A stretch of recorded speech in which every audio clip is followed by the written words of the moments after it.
sure that that gets done tonight so that we all have each other's data.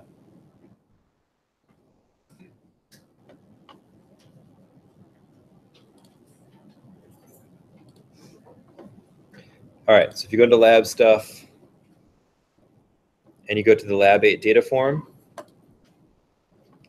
that's where you enter your stuff.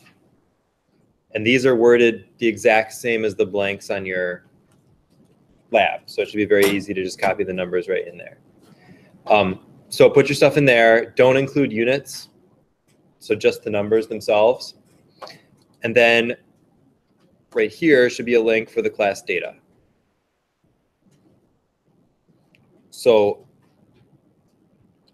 it's not, so those are names. Okay, so there's still some from last year that I'll have to delete on here, but a few people have added them in the bottom here. The important parts are here, which is not working because of the unit. So I'll have to fix that, or you can re-enter it. And so if you put the G in there, I can't do it right now because I'm not logged in, but I will fix it. I can take away the G. And then what you're going to see here is 2 columns. They're highlighted, the average crystallization temperature and the concentration at that temperature. So once that goes in there, then you should see that for everybody's samples. And that's what you'll put on that graph when you do your lab report. So if you haven't put these in, these numbers in yet, which it looks like most people haven't, a couple people have, but they're just not working because of the G's. So if you haven't done that, please put that in tonight, so that before you leave today, so that everybody has those numbers. You can't edit this one. This one's just for viewing. So you need to put it in on the form. This is the one that looks like this. Yeah, that way like nobody can mess up the formulas or whatever. So put your data in directly in the form, and then you can view the data right here. Does everybody have their data with them, or do you not bring notebooks? Okay, if you've got them, if you could put them in just to make sure that it works, you should be able to do it in your phone or anything. And then I can check it before we leave today. Or if you don't have it with you, that's fine, but please do it either when you get home or maybe early tomorrow, because then everybody needs that data to make the graph, and the reports are due on Wednesday. So thanks. All right, let me know if you have trouble with that or it's not working or something.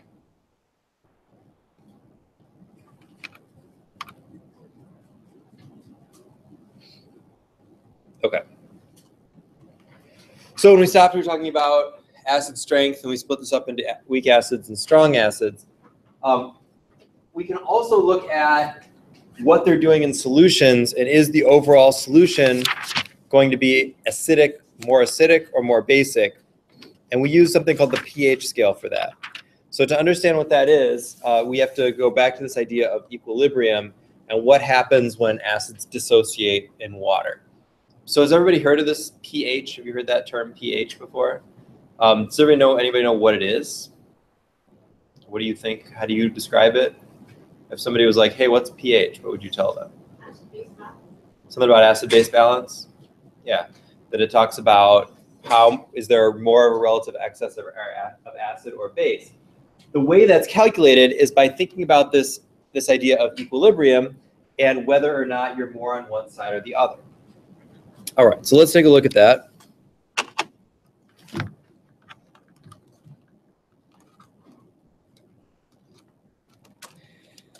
So to look at this, we want to look at first something that's a little bit weird, and it's called the ionization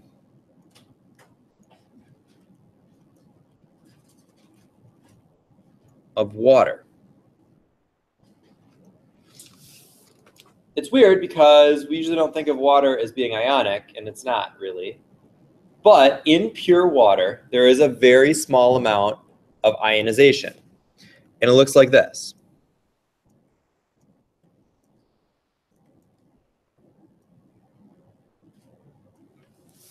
We can talk about a water molecule and another water molecule doing an acid-base reaction with each other.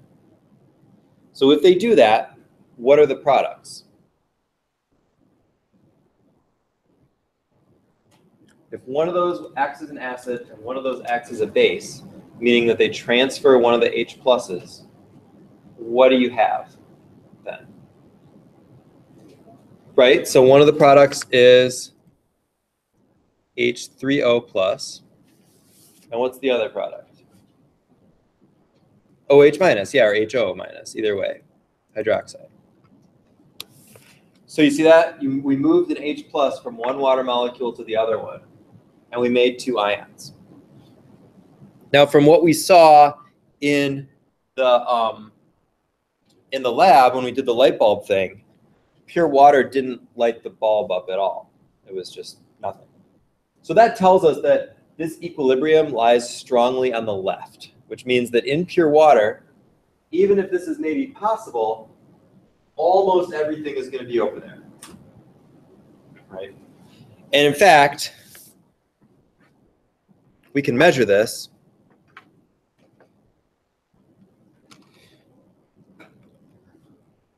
And find that the concentration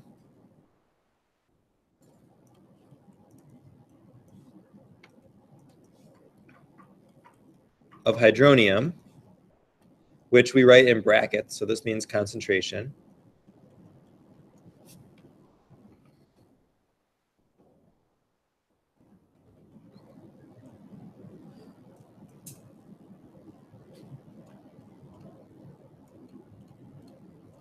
when we write those brackets, we're talking about the concentration. So the concentration of hydronium ion is, in pure water, is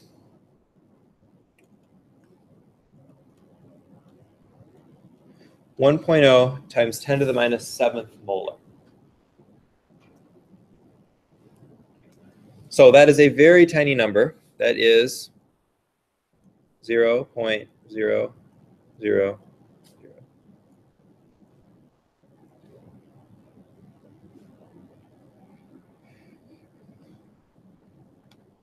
0.0000001 molar. Very small concentration. Remember in the last chapter when we were calculating molarity, and we were normally talking about 1 molar or 2 molar, or maybe 0.1 molar. Well, this is all those zeros, 1. So tiny, tiny bit. Tiny, tiny bit. And as it turns out, the hydroxide concentration is the same.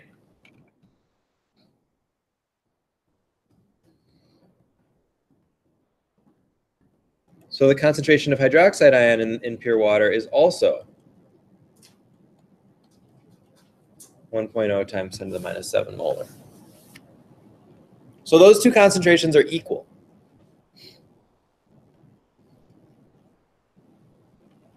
And because they're equal, we call that a neutral solution.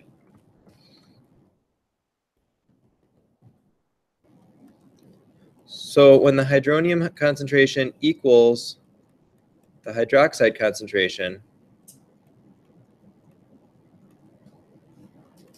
the solution is neutral. And that's what happens in pure water. So pure water is perfectly neutral.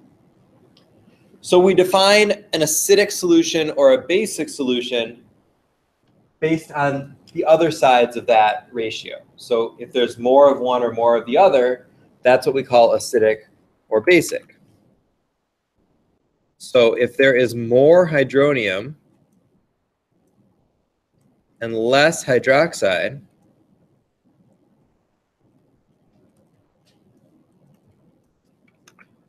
we would call that solution acidic.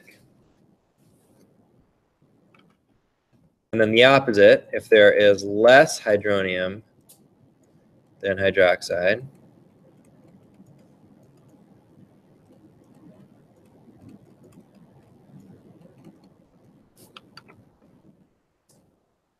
we call that basic.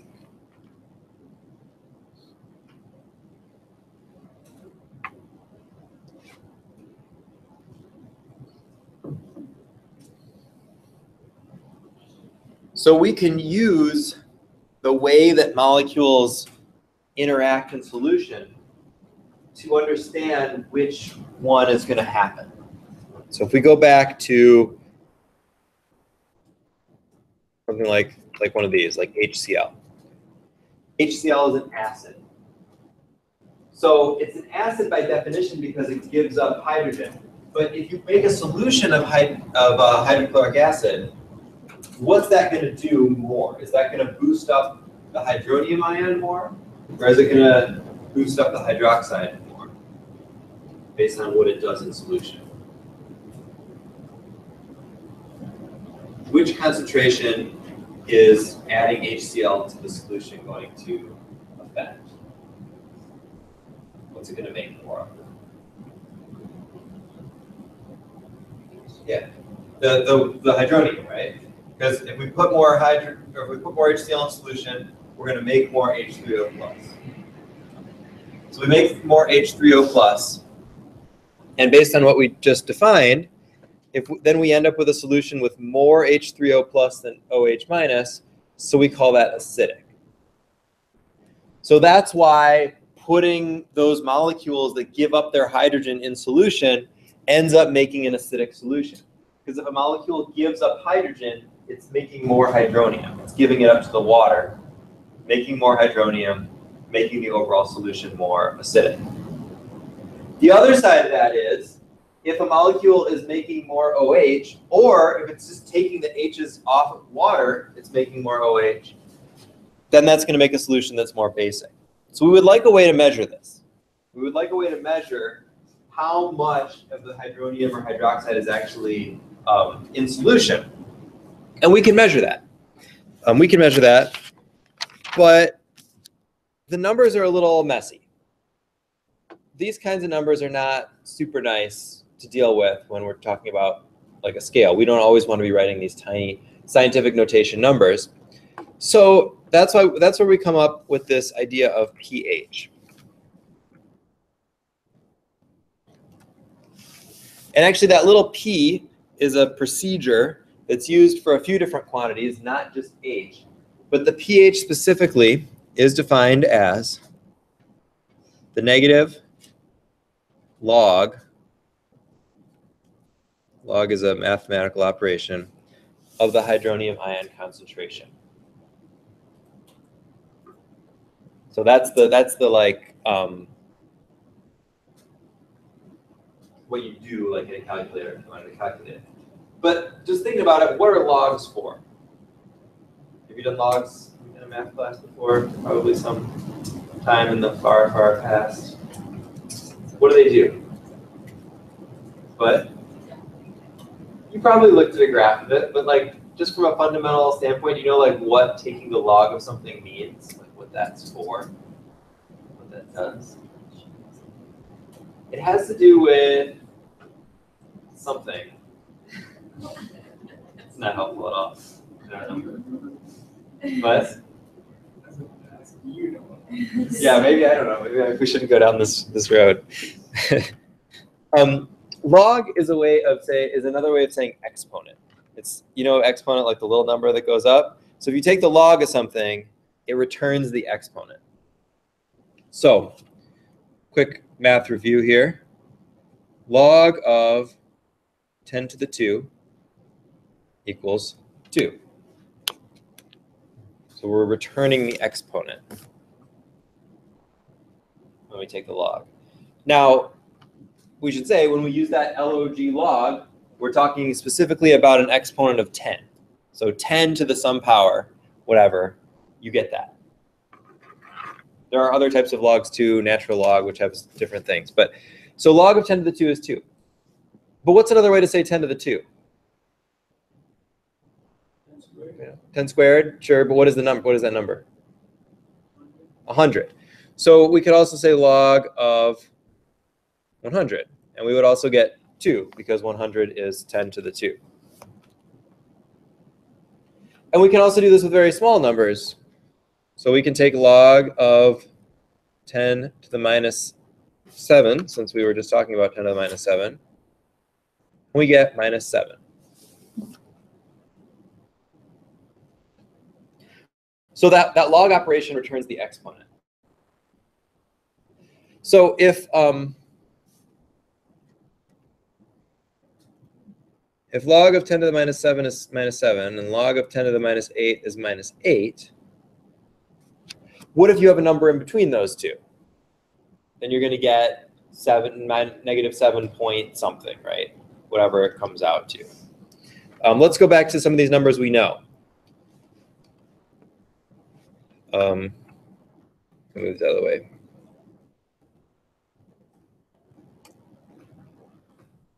All right, so log of 100 is 2. So then what's the log of 10?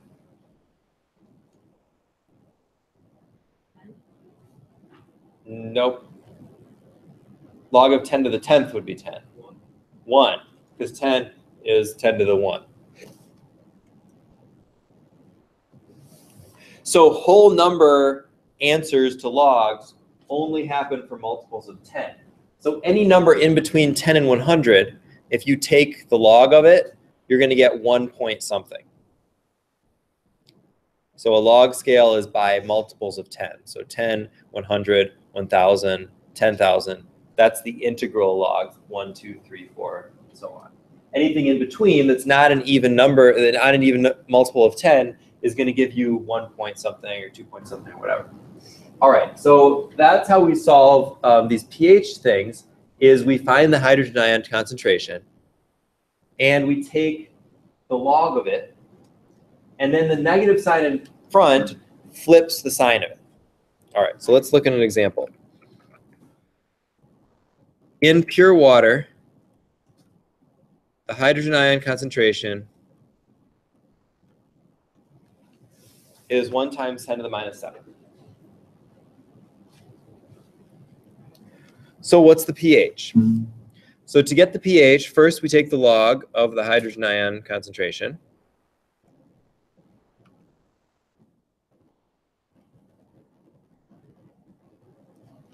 We can ignore that one part because it's just 1. So 1 times something is just itself. So the log of 10 to the minus 7 is minus 7. Yeah? All right. So then the negative log of that is just 7. All right, so the reason we use pH, the reason we do this log thing, is we take these numbers that are very, very small and can pretty much only be expressed in scientific notation, and we put them into a nice, easy scale that just has whole numbers. Or not just whole numbers, but like small numbers, small, whatever, around 7. So because pure water is neutral and has a hydronium concentration of 10 to the minus 7, that makes that number 7 perfectly neutral on the pH scale. So the pH scale, I will again grab from the book here so we can see all the pretty pictures.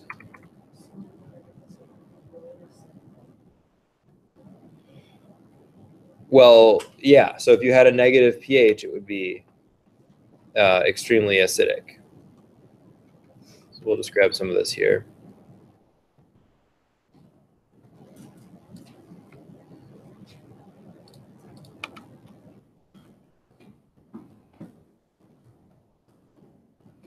Here's a piece of the pH scale. It goes from about 0 to 14 because, remember, pure water has an equal concentration of both at 10 to the minus 7. So you can increase one. When you increase one, you decrease the other. So there's a limit as to how much you can increase one or decrease the other in a standard kind of solution, which means it's unlikely to find a pH below 0 or above 14, because 14 is 7 times 2. So the pH scale goes from about 0 to 14. Now, what can be confusing about it is because we flip that sign,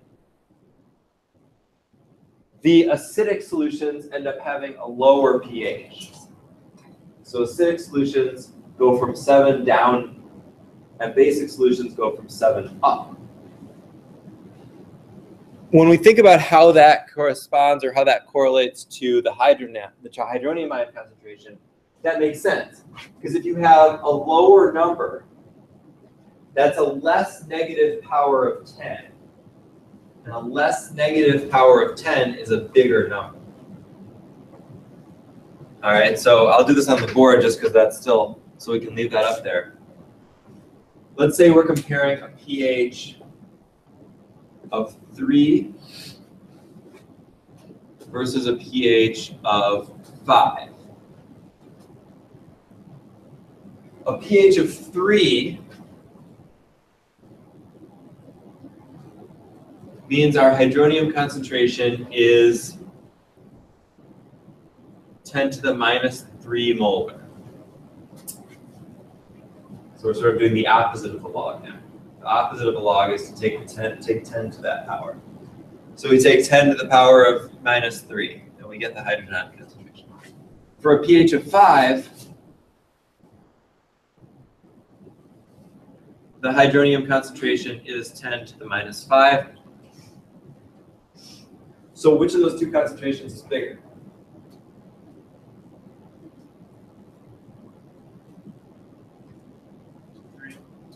The 3, right? Because this one is 0.0001, and this one is 0.00001. So this number is bigger, right? 100 times bigger than this one. Okay, so the pH of 3 has 100 times greater concentration of hydronium than the pH of 5. So as the pH number goes down, the acidity is increasing.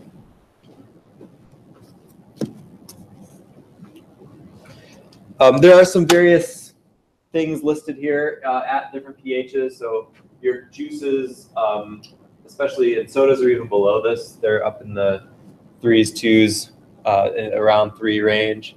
Your teeth start decalcifying around 4. So once you're below that, I don't know where they get coffee at 5.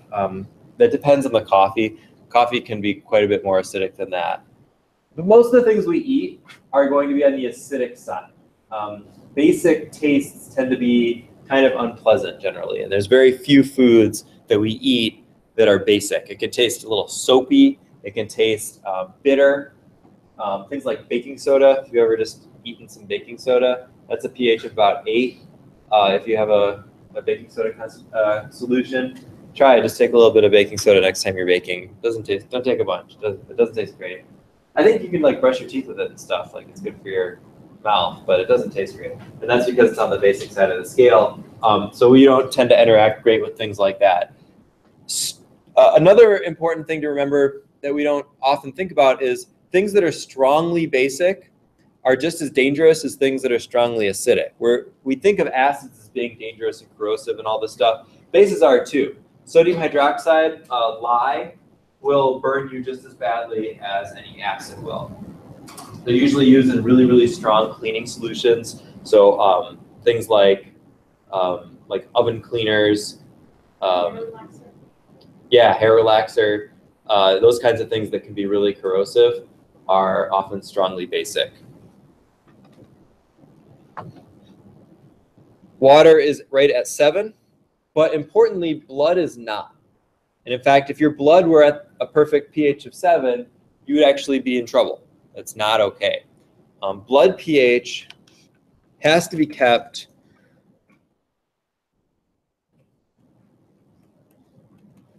between 7.35 and 7.45. Very narrow range, and we're going to talk about how your body regulates that pH. And then you can see some other stuff here too. So speaking of candy, there's a good list. Let's see if I can find it online here.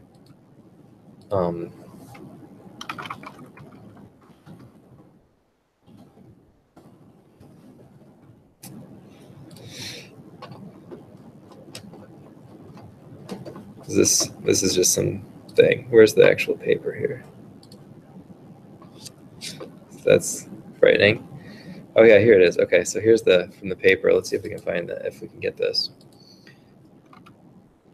So this is a lot of, or some dentists have tried to calculate pH based on amount of candies. And it's not quite that simple because, of course, when we eat, there's not a constant concentration of candy in our mouth. And so it's always changing. So they just standardized it 1 gram candy per 5 milliliters of water, which is about what you would have if you ate one of these things. And then you can measure the pH that occurs after that. So if the pH at which teeth start to decalcify is 4, you can see basically every sour candy is going to be well below that. And some of them are like really strong. And I like that they put battery acid at the bottom of the scale there to give you a sense of what kind of acid you were eating in that case. But again, remember, hydronium ion concentration is not the same as corrosiveness or danger or something like that. Obviously, even if Warheads is not fun, or Fun Dip, I love Fun Dip, is not great for your mouth or for your teeth, it's not the same as having battery acid in your mouth, right? And that's more of a chemical thing of like what's actually reacting, what type of acid is it? These food acids, which are things like mostly citric acid, maybe tartaric acid and some other things in there, are not going to have the same reactivity, not going to have the same problems with them. But they are certainly bad for your teeth. So eating a bunch of sour stuff is not great. But I do like that they took the time to kind of rank them and take a look at the pH.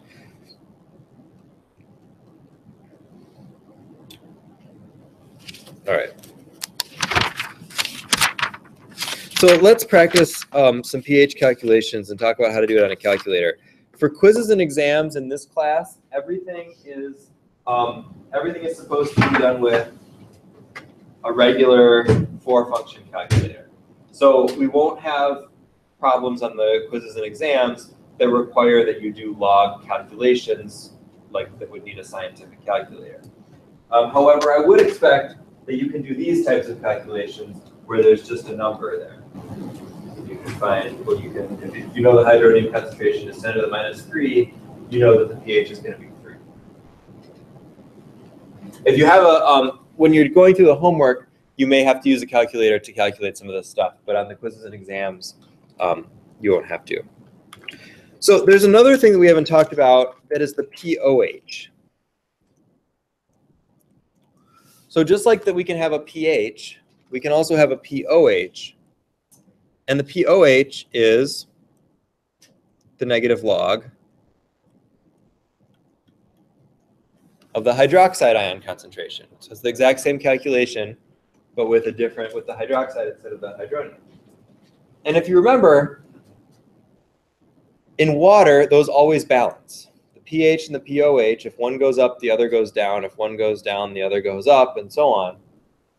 So that means that if we know either the pH or the OH or the hydronium concentration or the hydroxide concentration, we can always calculate all the other ones. So the way we could do that, if we go back up to what we're looking at here, remember that in pure water, there we go, in pure water, the hydronium concentration is 10 to the minus 7, and the hydroxide concentration is 10 to the minus 7. So if the hydronium concentration goes up to 10 to the minus 3, that means that the hydroxide concentration has to go down the same amount, because that's how the equilibrium works. So since they both start at 7 and 7, back down to where we were here, the sum of the pH and the pOH will always be 14. So if you can find one, you can always find the other. Sometimes it's more practical or easier to measure the hydroxide instead of hydronium, depending on what you're doing. And so if you can measure hydroxide, you can figure out hydronium based on finding the pOH and subtracting from 14. So let's practice that.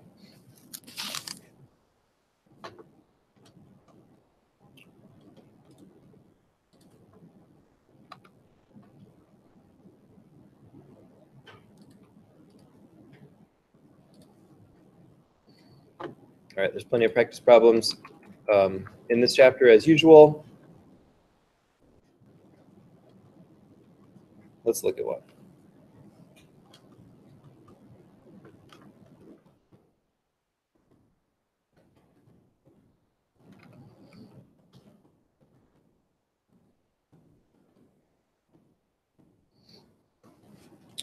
All right, so we're going to calculate the pH of each solution given hydronium or hydroxide values. So I'll tell you that A and C you should be able to do with no calculator. The other four you're going to need a calculator for. If you want to find a log on your calculator, I don't know how it works. Phone ones have it.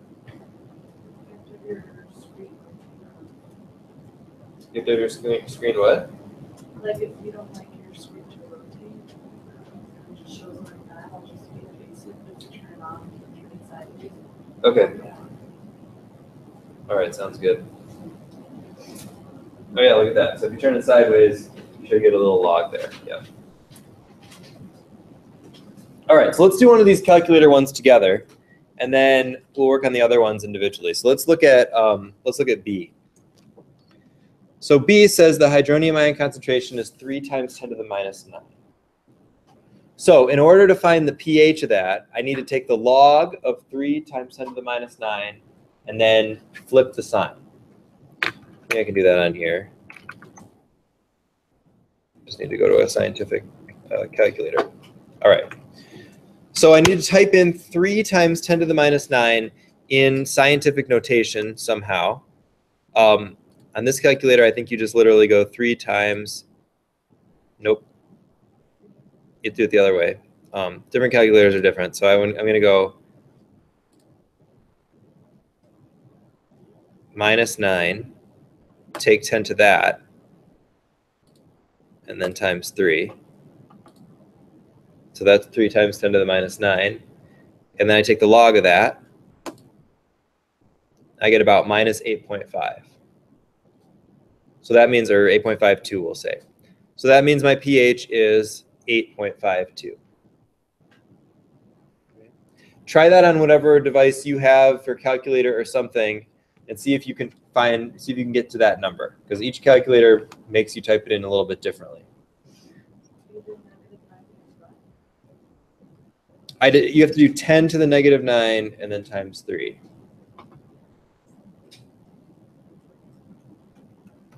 Depending on your calculator, there could be a different order of pushing buttons.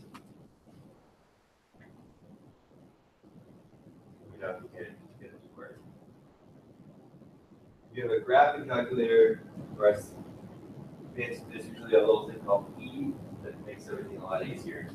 Okay. If you turn it sideways, then you get all the other stuff. Has anybody figured it out on an iPhone yet? You guys quick? No. Same as how you done there. So you put in negative 9 first, and then you hit the 10 to the whatever button, and then times 3 and the log. Okay. The negative 9 first. Oh, that's time to type 9. And then 10 to that.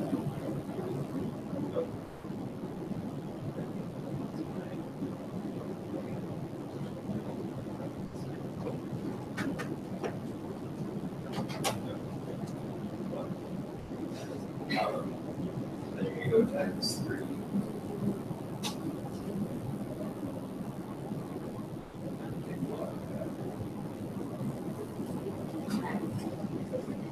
Anybody else not know how to get through it? You guys work? No? Yeah, so you're going to go, here, let me do this on the screen. Whenever else somebody's, so everybody has one of these types of phones. Let's make this work.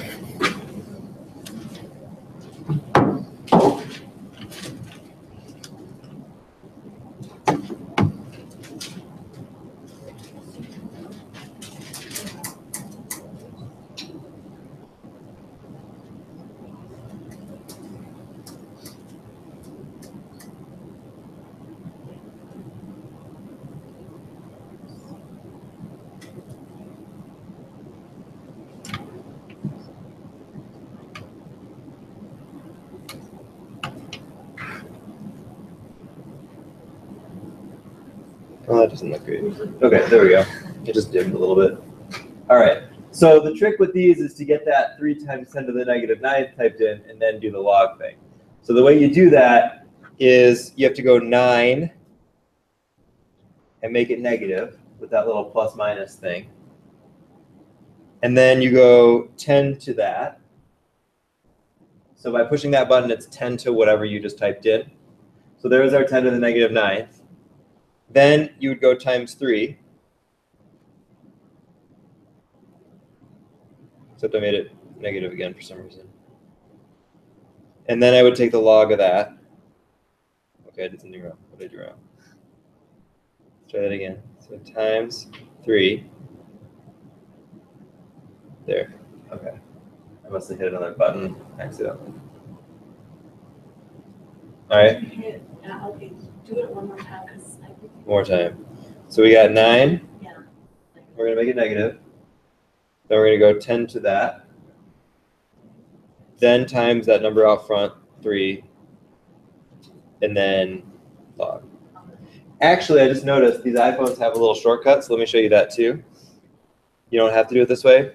You see this little EE right there? That means that's like shorthand for times 10 to the. So you can just go 3E negative 9. And then take the log of that. So if we wanted to do like, I'll just switch real quick. If we want to do the next one, which is 2.5 times 10 to the minus 11, you can go 2.5 E negative 11, and then take the log of that.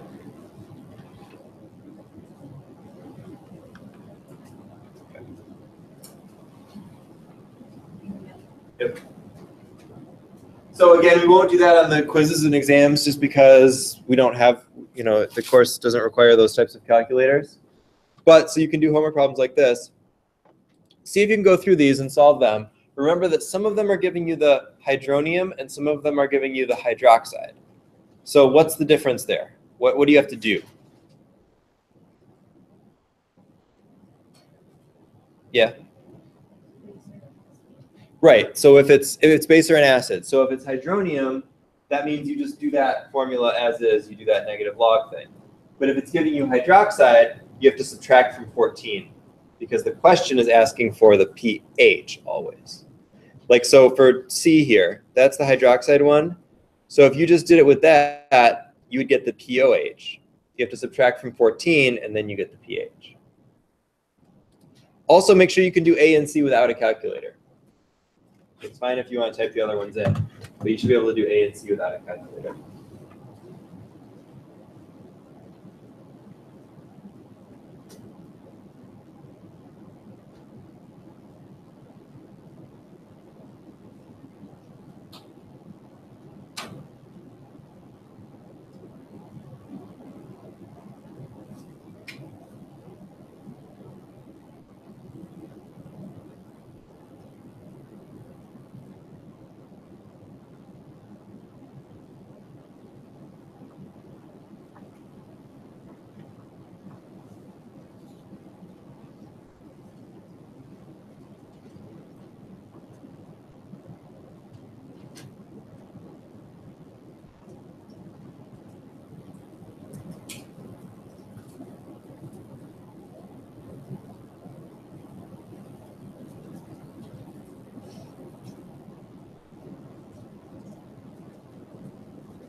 All right, how did those go?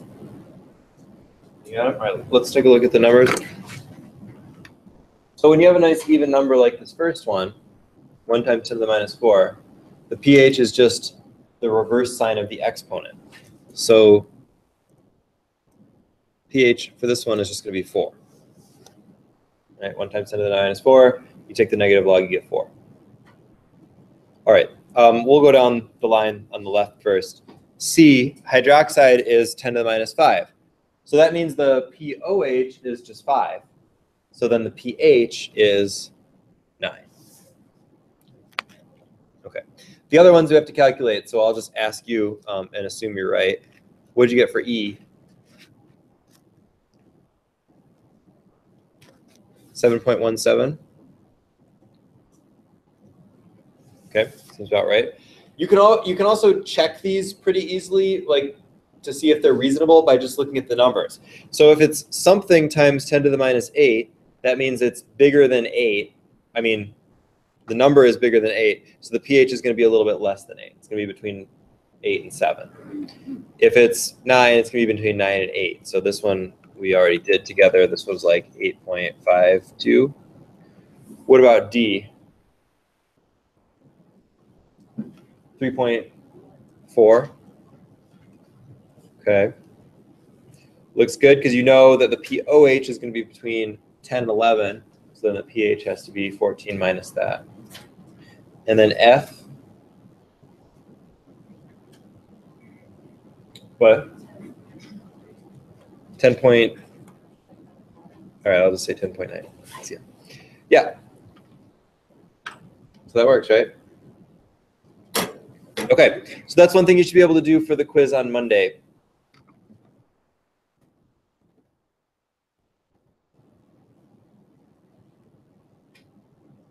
All right. So those are the major skills of the first part of the chapter. The last things we're going to talk about are some biological consequences like buffering and this idea of neutralization reactions, which we're going to do in lab next week.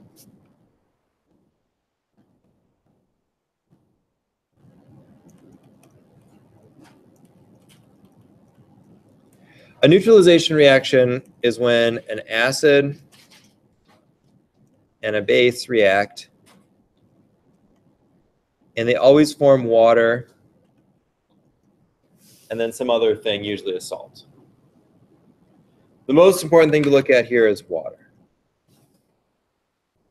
So if you have a neutralization reaction, if you have an acid and a base, you can predict what the products are going to be.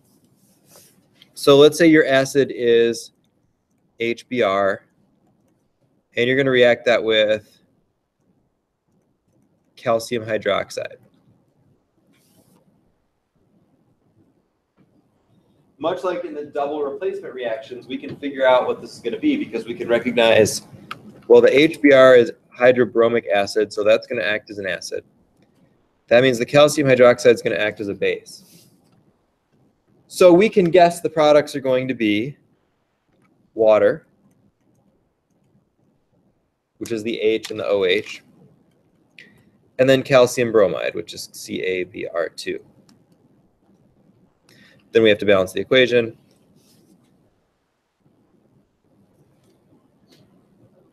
But we can figure that out.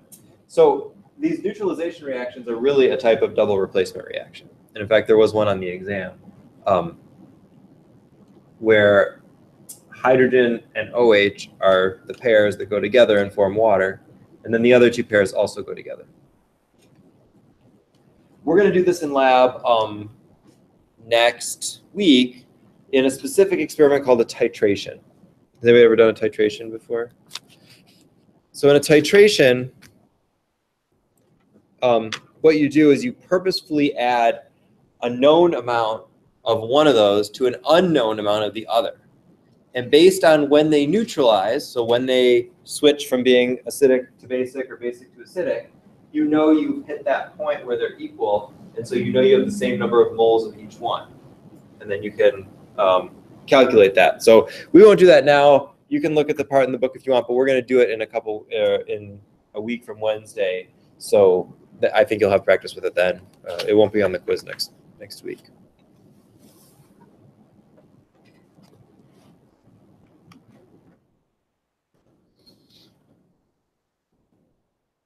All right, let's look at buffers. Buffers are a really good example of how we can use that idea of equilibrium to understand a really important idea and feature of acids and bases. So buffers work like this. I think this picture does a really nice job of describing it.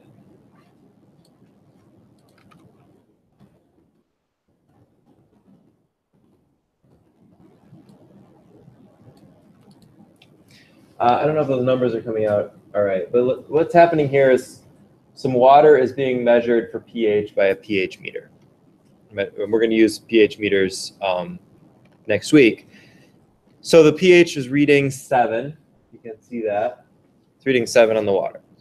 So if you add a very tiny amount of acid to that water, like we're talking a couple drops of hydrochloric acid or something, that pH is very quickly going to shoot down to 4 or even lower.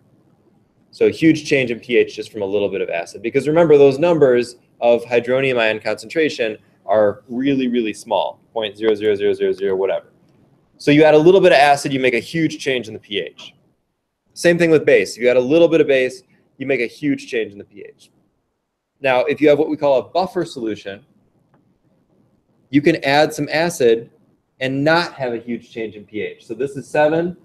You add some acid, the pH is 6.9. You add some base, it's 7.1. So it still changes the pH by adding acids and bases, but instead of these huge swings with tiny amounts of acid and base, you can actually absorb relatively large amounts of acid and base and not change pH at all. And that's the function of a buffer. So buffers are really important anytime you need to control pH, like in physiological situations where it's so crucial to be within a very narrow pH range. And then also in like chemical reactions and other things like that, you can control this. One important thing about buffers, examples are always given like this, where they start at 7 and they go at acidic or basic, but buffers can be made at any pH. So buffers, we would say that they resist change in pH, but they can be set at any pH that you want. So let's say you want to control your pH to be at pH of 3. You could set up a buffer to make sure that it's at pH of 3, and then it would resist change and it would stay at 3. So it doesn't have to be neutral. Buffers don't have to be neutral. Okay, let's take a look at how they work. Buffers are always made from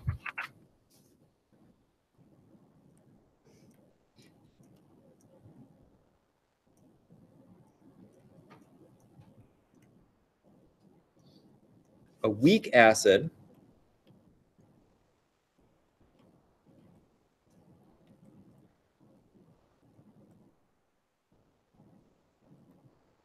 and its conjugate base.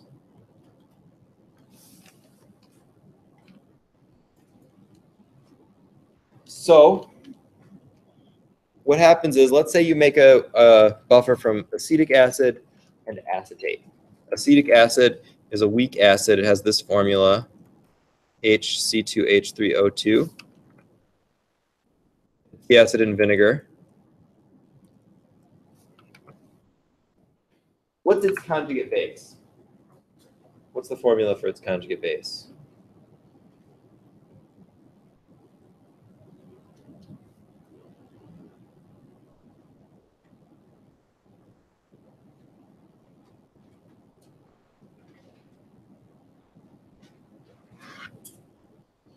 So how would we find that for an acid like that? How would we find the formula of the conjugate base?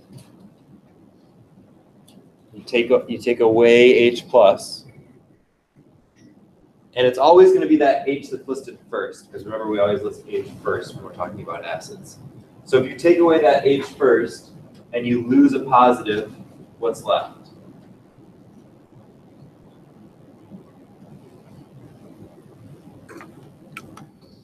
We take away that H, we got C2, H3, O2, and then what's the charge? Minus, right?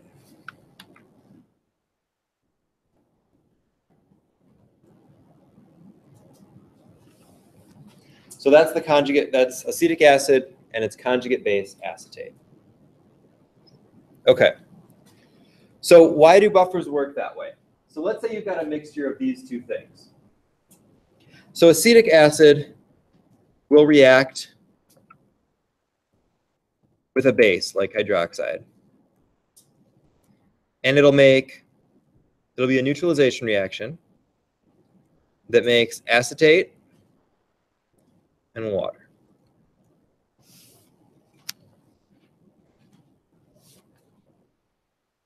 Right? Because if acetic acid is acting as an acid, it reacts with OH minus. The OH takes the H, because that's the base, and makes water, and acetate. If acetate reacts with hydronium, the same thing happens. Well, I mean, the same acid base happens. Acetate takes the hydrogen and becomes acetic acid. Oops, O2. And water is left over.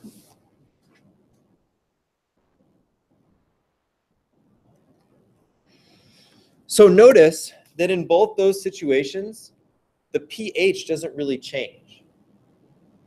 So what this is saying is, if you add some OH to this buffer solution, that first bit of it, the acetic acid, is going to react with it to form some neutral stuff, not affecting the pH. If you add some excess hydronium to this buffer solution, the acetate is going to take care of it and neutralize it out. So a buffer has the capability of dealing with acid or base that's being added to it by one of the two pieces reacting and neutralizing it without affecting the pH. And that's why they can withstand the change in pH.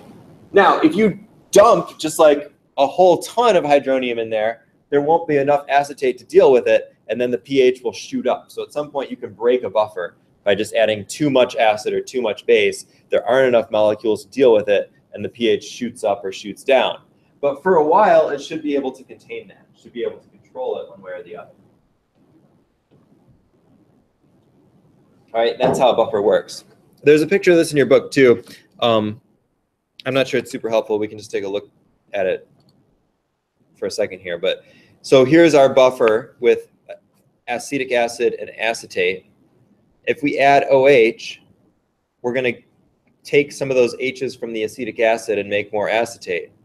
If we add hydronium, we're going to put an H on some of those acetates, make less of that and more of that. But either way, we haven't affected the pH because we haven't changed the amount of hydronium in solution.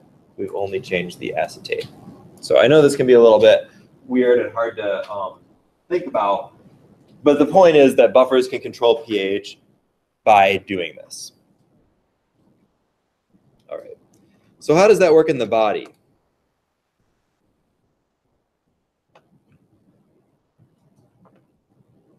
Rather than go through all of the equations, you don't need to know all the equations. But the important thing is we do that in the body, but through CO2, carbon dioxide. When carbon dioxide dissolves in water, it forms carbonic acid, which is a weak acid. Carbonic acid can then react with water to form bicarbonate and hydronium. So the more carbon dioxide that dissolves in the blood, the more hydronium is formed and the more acidic the blood gets. But at the same time, the blood also has carbonic acid, which is a weak acid, and bicarbonate, which is its conjugate base. So it can control excess hydroxide and hydronium by shifting the equilibrium based on the stresses to one side or the other. So like, for example, if there's too much hydronium in the blood, it can react with the bicarbonate in the blood to make more carbonic acid. If there's hydroxide formed in the blood, that can react with the carbonic acid to form more bicarbonate. So just like we were talking about with the acetic acid, it can help control the pH to that 7.35 to 7.45 by taking care of that. So where do we get the CO2 from the to do this? You know, where does that CO2 come from?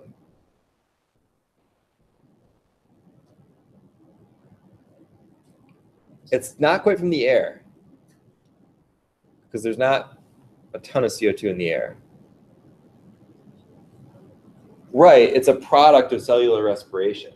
So as the cells work and create energy, they're expelling CO2 as a waste product. The CO2 goes in your blood, and then the blood uses that to buffer itself. And when you exhale, you're getting rid of excess CO2. But the amount that's supposed to be there is still supposed to be there. So what can happen is two potential conditions: acidosis and alkalosis. So acidosis is when your blood has too low of a pH, so it's too acidic. Alkalosis is when your blood has too high of a pH, it's too basic. Interestingly, one way that you can enter one of those conditions is through what they say excitement, trauma, or high temperature, causing hyperventilation. So what's hyperventilation? You know?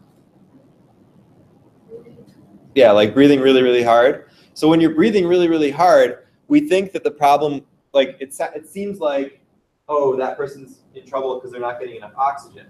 But actually the problem is that you're expelling too much CO2 when you breathe that hard. And when you expel that much CO2, you change the blood chemistry. And you can actually increase the pH of your blood because you no longer have that CO2 creating the hydronium ions in your blood that you need. So that's one reason that you can enter that. There's also what we call metabolic acidosis and alkalosis, which is basically your kidneys or your liver not functioning right and affecting the pH that way through the waste products. So there's respiratory and also metabolic acidosis and alkalosis. And some of the symptoms and stuff are in your book here that you could look at of what you do with those various conditions. All right. So let's look at some problems to summarize this in our last few minutes.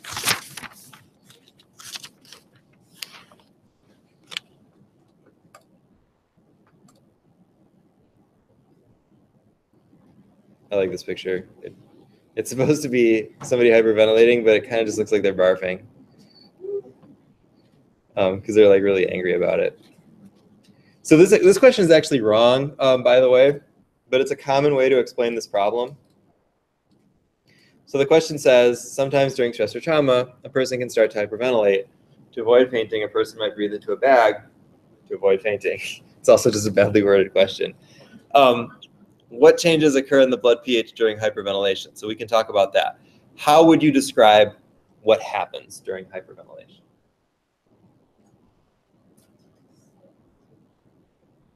It's the opposite. You're blowing off too much CO2. And so there's not enough CO2 in your blood. The CO2 reacts with water to make acid. So if you're getting rid of too much CO2, that means there's not enough acid in your blood. So the blood pH is going which direction, up or down? If there's not enough acid in your blood, the pH is going up, it's becoming too basic, right? So that puts you into a state of alkalosis, respiratory alkalosis. So the second part is, how does breathing into a paper bag help return blood pH to normal? Does anybody know there's like a myth about this? I don't know if you've heard. So you heard that like if you're hyperventilating, you're supposed to breathe in a paper bag? So originally the thought was, okay, if you're expelling too much CO2, then what you need to do is breathe into a paper bag so that you're breathing in some of that CO2 that you're getting rid of. But in actuality, the partial pressure of CO2 is really, really low. And it doesn't really make much of a difference whether you're breathing into a bag or not. The point is that you need to relax. So when you tell somebody to breathe into a paper bag, it makes them focus on their breathing and kind of block everything else out and carefully inhale and exhale in a calmer way. So it's not really the actual act of like breathing into a paper bag. It's just relaxing and focusing on your breathing and trying to steady your breathing so you're not breathing so hard anymore. Or you could just barf a bunch. All right.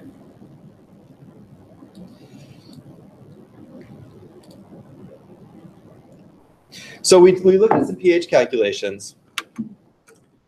What if we went the other direction?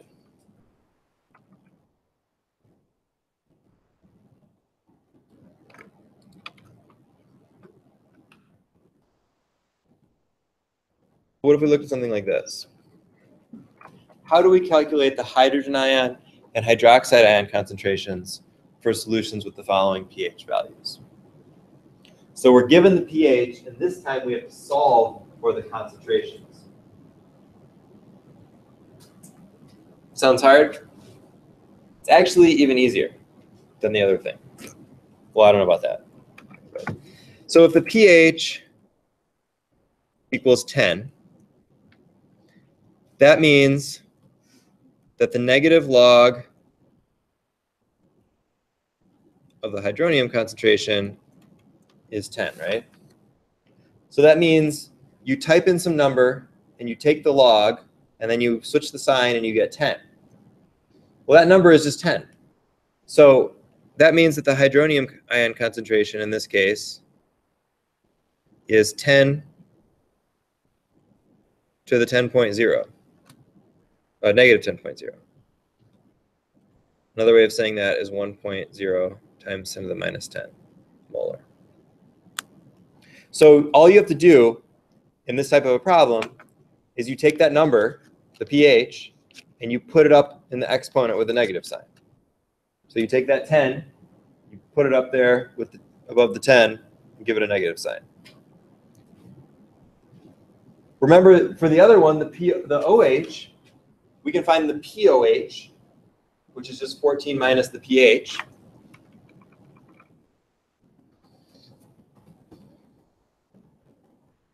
So if the pH is 10, the POH is 4, right?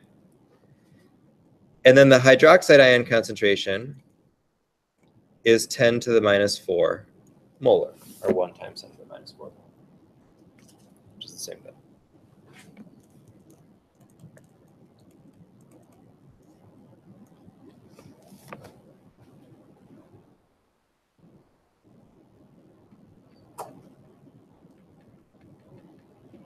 So that's all you got to do. If you want to know the hydrogen ion concentration, you just raise 10 to that power of whatever the pH is, the negative of that.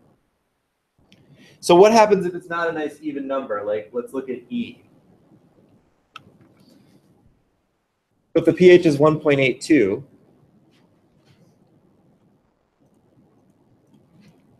you don't do anything different.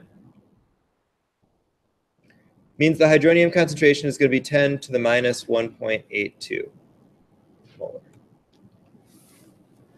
The only difference here is that we usually don't write it like that.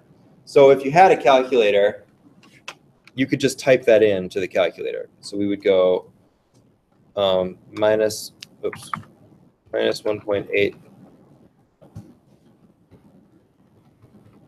I go 1.82, make it negative. and then I raise 10 to that power. And so my hydronium ion concentration is 0.015 molar.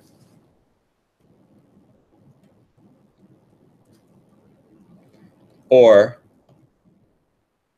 if we wanted to use scientific notation, 1.5 times 10 to the minus 2 molar. But all you've got to do is do the calculation there. You take 10, you raise it to the power of that negative, and that's it.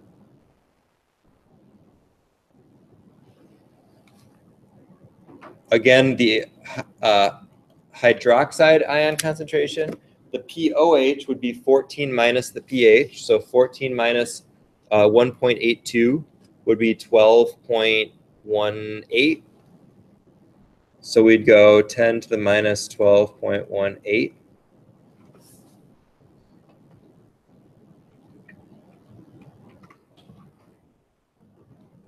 Minus, and 10 to that number. So we get 6.6 times 10 to the minus 13.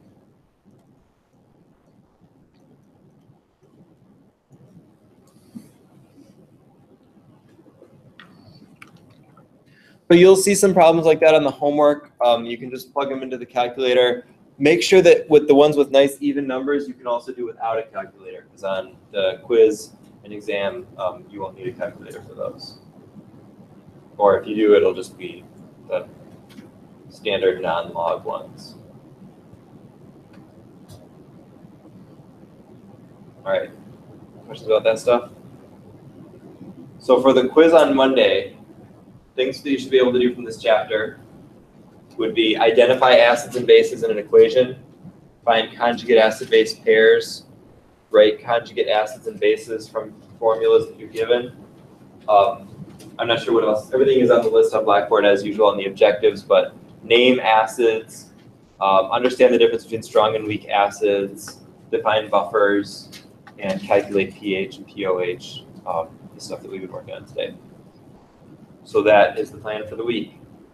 Now we've got about 5 minutes left, so if you could type in the data from the lab last week, hopefully we'll get enough in there that everybody can start doing that.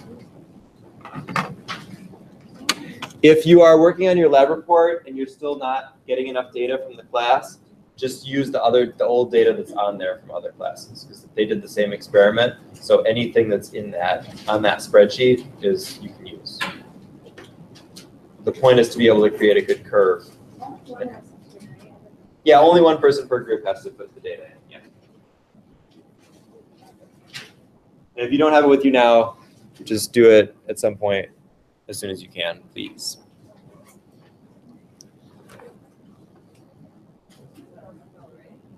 Yeah, you can do it on your phone. Yeah.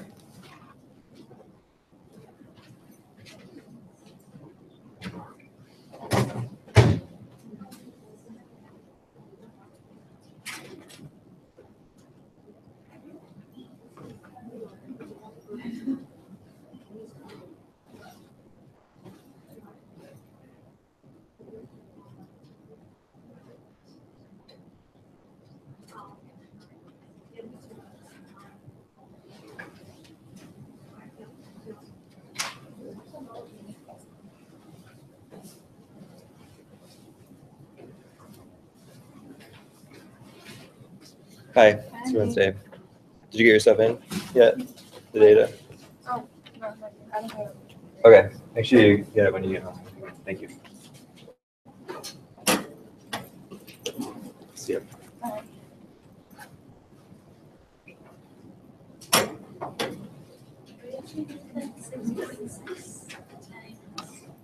That's just what came out of the calculator.